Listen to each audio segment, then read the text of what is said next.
For one, am grateful, Mrs. Bush, that they are finally bringing civilization to this savage land. I could not agree with you more, my dear. My daddy settled this land, and I know he'll be looking down on us, pleased at how we help the natives. Yes, they've lost their land, but they've gained access to heaven.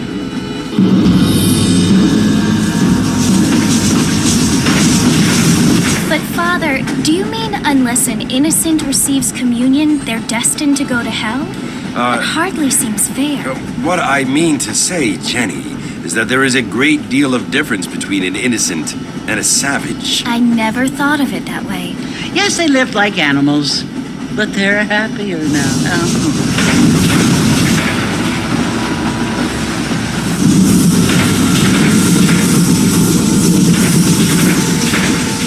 Not only do people now have motor cars, Father, but I heard that pretty soon we will be able to fly. No, only angels can fly, Jenny. No, apparently people can fly. Didn't you hear? Out in Kansas, a man even got a car to fly. I hardly think so, Jenny.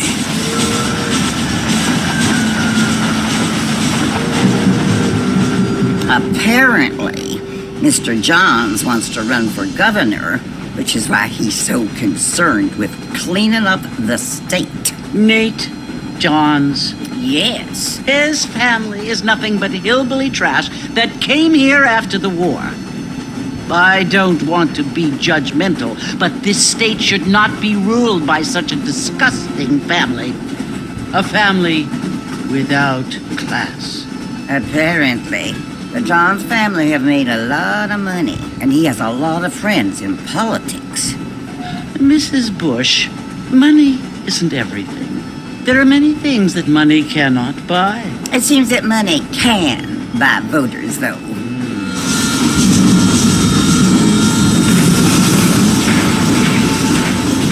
What you must remember, my dear, is that we have been brought here to spread the word. And the word and civilization, they are the same thing. They are the gifts.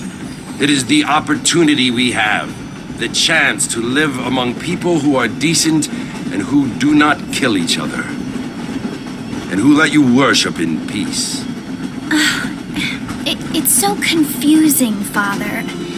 Sometimes I find it impossible to make the distinction between a loving act and a hateful one. I mean, they often seem to be the same thing. Yes, Jenny, it is confusing. But you only have to ask me if you need help. Indeed. Well, here we are, Mrs. Bush. Armadillo.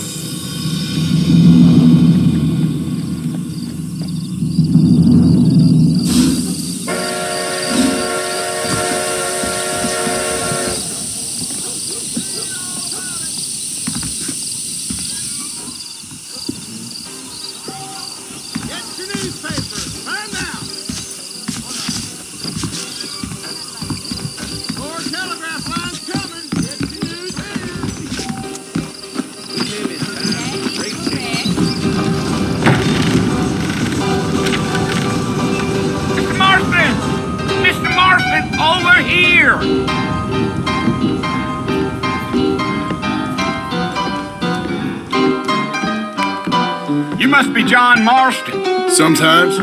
I'm Jake. Your friends from Blackwater hired me to guide you. They ain't my friends, but pleased to meet you, Jake. I got the horses saddled up and ready out front.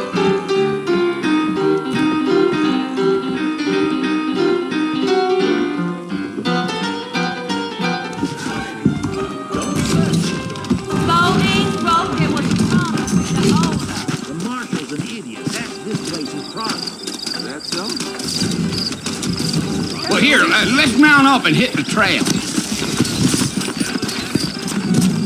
Woo-wee. I ain't had any crop in years. Take it slow on the way out of town. No need to kick up a lot of dust.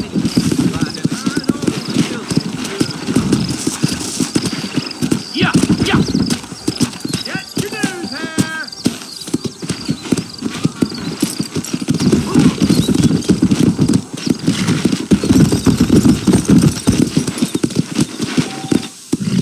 Whoa! So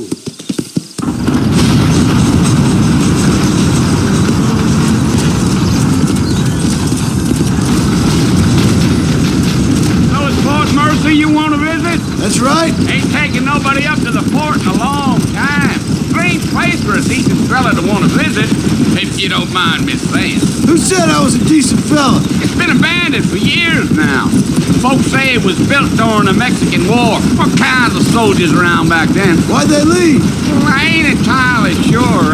I heard they had to go up north to fight Indians, or maybe they got tired of being soldiers and went looking for gold. You know how things is.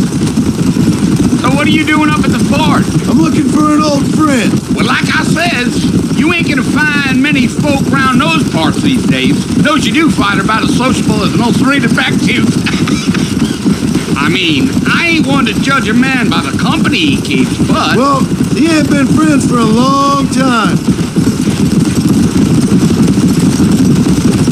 Yeah.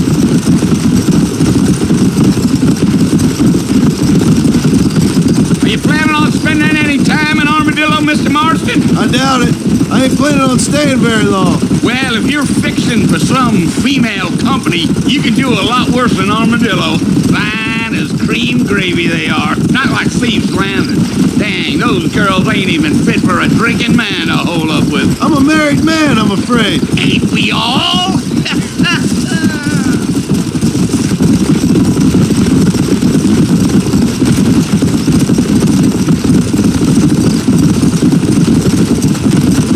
Yeah, so it was the marshal who hired me. Lee Johnson, do you know him? I think I heard his name. Says he got a telegram from some Blackwater big bugs asking for a guide. I guess it's none of my business. That's right.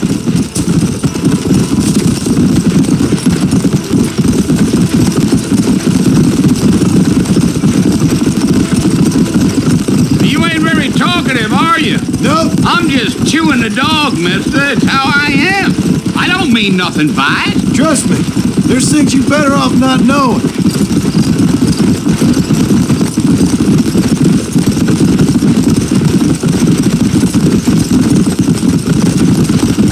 I'll tell you, Mr. Marston, those coyotes eat better than I do. Not far now, Mr. Marston. The fort's just over this hill.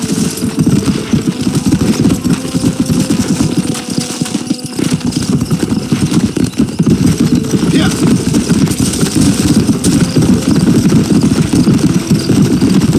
Whoa there. Listen, mister. This here's what's left of Fort Mercer. Some gang rode in and took the place over. So I understand. This is where we part ways, friend.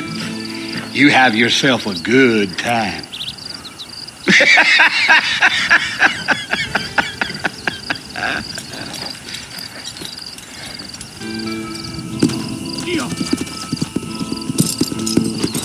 Let's go.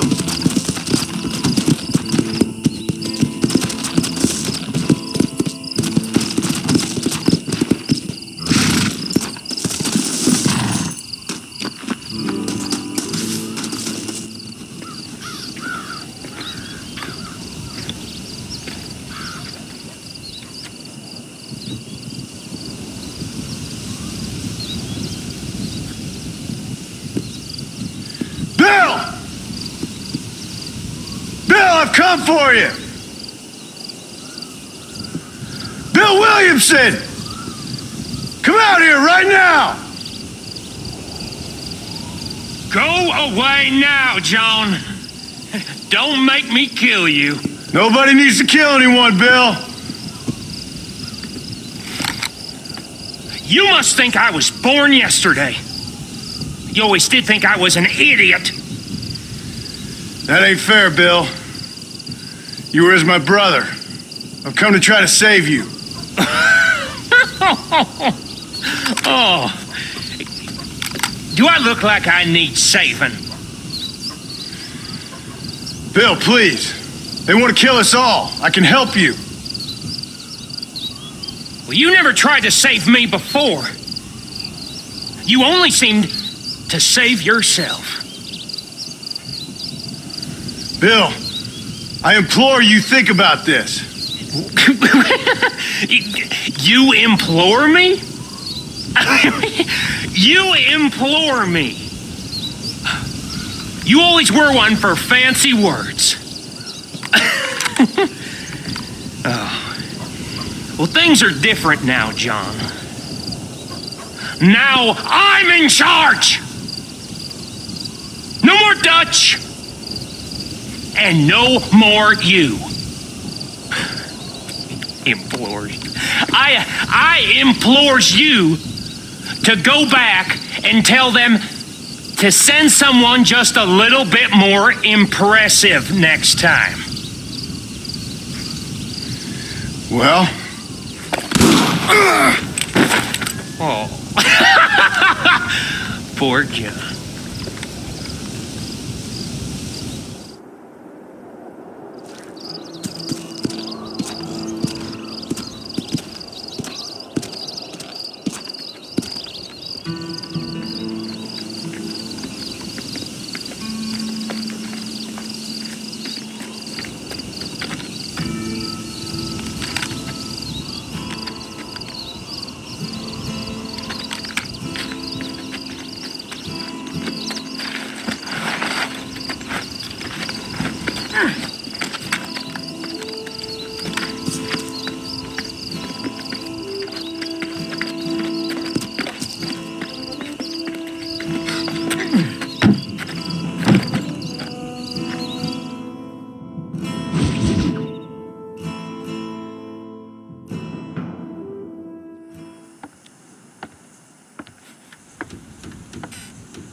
Well, you're alive. So it would seem. So, how do you feel? I don't know the polite word for it. I do. Stupid is the word we use around here. What were you doing? I was doing something stupid. Well, you'll be okay. Once you didn't die, the doctor said you'd be fine. He got the bullets out a couple days ago. Good. It cost us $15. I'm sorry, madam. Should have left me there to die. Did you want to die? I mean, was that it? Was that why you went straight out to Fort Mercer and picked a fight with the worst bandit in the county? To die, Mr. Mr. Marston. John Marston. Bonnie McFarland. Miss Bonnie McFarland. Well, you may be right, Miss McFarland. I don't know. Huh. So what were you doing? Was trying to give Mr. Williamson a chance. For old time's sake. You know Bill Williamson? Knew him. Long time ago. Well, what was he like? Dumb. Just like you. Thank you, miss. See my hat? I have. And, what will you do now? Now I'm gonna take my time and go after him the less kind way. Well, that sounds very fun, Mr. Marston. Quite heroic, just like in those penny dreadfuls my brother used to read. Meanwhile, if you'll excuse me, I've got a ranch to run. Of course, if you're feeling better, why not take a ride with me later and help me patrol the perimeter? You can earn back some of that money we wasted on doctor's bills. Of course. And thank you for saving my life, I mean. Next time, Mr. Marston, I strongly recommend you don't try to lose it quite so earnestly. I'll bear that in mind.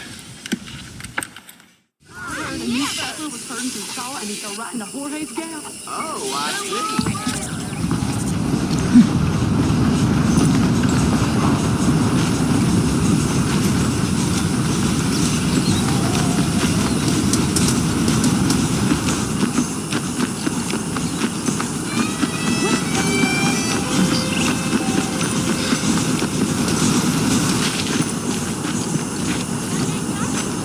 Mr. Marston, back in the land of the living, I see. Figured it's about time I started paying back that $15. Well, no time to waste. The horses are saddled up over here.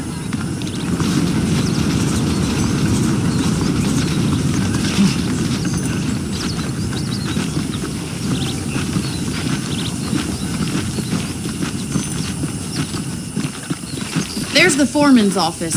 It's also where we lock up good-for-nothing outlaws, such as yourself. I'm happy enough with my current quarters right now, Miss McFarland. Okay, let's see if you can still ride a horse. Come on, time for you to see what a real ranch looks like.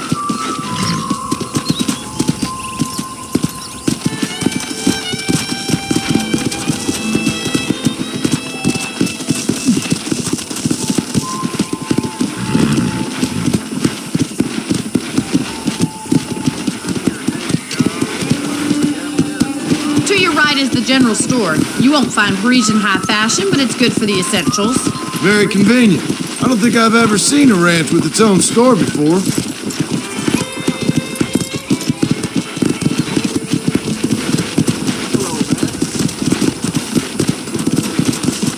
And here's the corral. This one's for the horses. What do you think?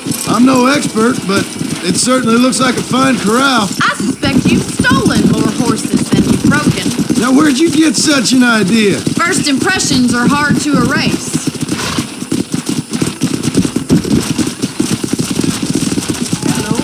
Come on, boy. That's the train station. Things sure have changed since the line finally got finished, bringing in all sorts of new folk like yourself. Is that such a bad thing? Change is only good when it makes things better. Yeah! Oh, there. Try to keep up, will you?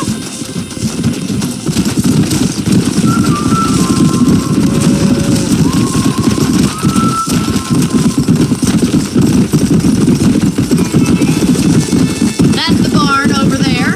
Paul built it himself when I was just a little girl. Whoa there. And here we are, back at the house. Let's stop for a while before we head out on patrol. You'll get no complaints from me, Miss McFarland. How are you today?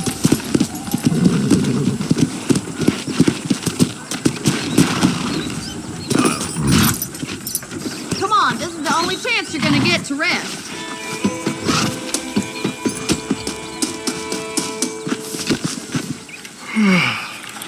How about a cold drink, Mr. Marston? Thank you, ma'am. Getting shot, then riding a horse seems to take it out of you. I could use a rest. Sure. Come on in. I'll show you the house and then you can sit for a while. Thank you.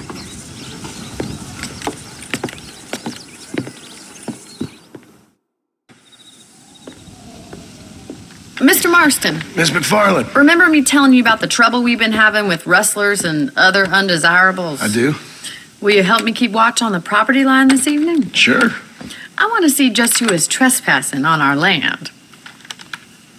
This is a fine weapon. Come, let's head out. The country is really beautiful at around this time.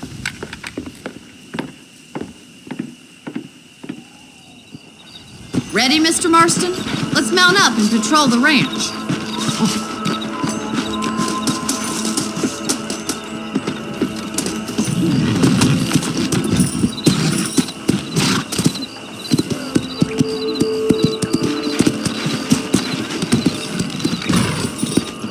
Right, follow me. Keep your eyes peeled for anything suspicious.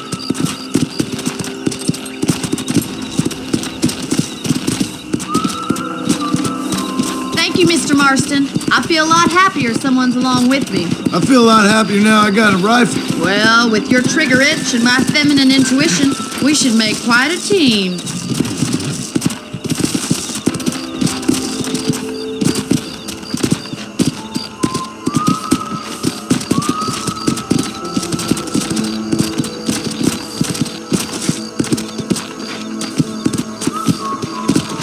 God damn it, these rabbits are at it again. Come on, let's get rid of them once and for all. Get your rifle out. It's about time these little thieves met their maker. Nice shooting. Good shot. You got one. That's it. Kill those little varmints. You're a good shot, Mr. Marston. Them rabbits didn't stand a chance. Let's get back on the horses and see what else is going on.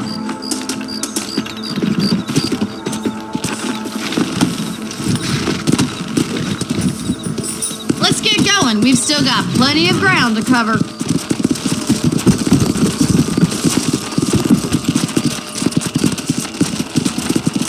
If it's not the rustlers stealing our cattle, it's the rabbits stealing our crops. It ain't never easy living off the land like this. Maybe you should move to a big city. Become a lady of leisure.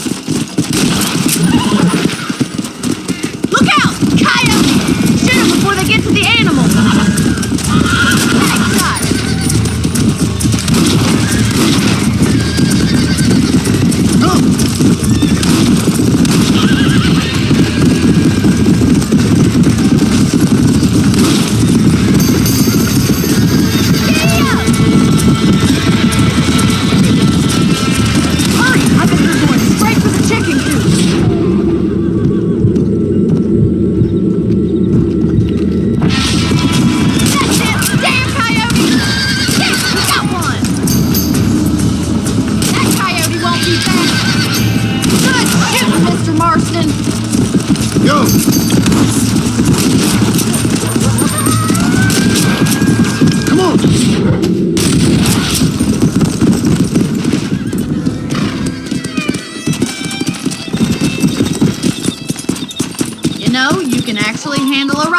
It's something I've had a little experience in. Maybe Bill Williamson did get lucky after all.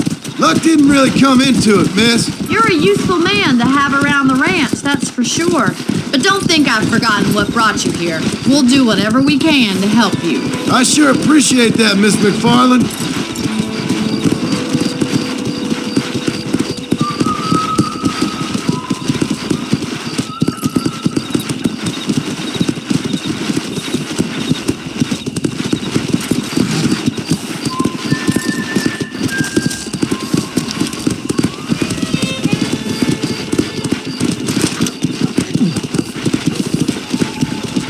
Here we are.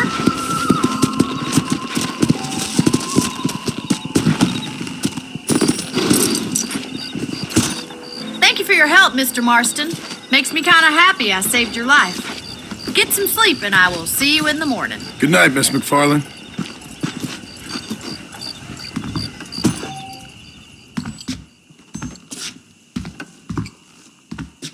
There's a change of season in the air. I feel it in my patient's bones.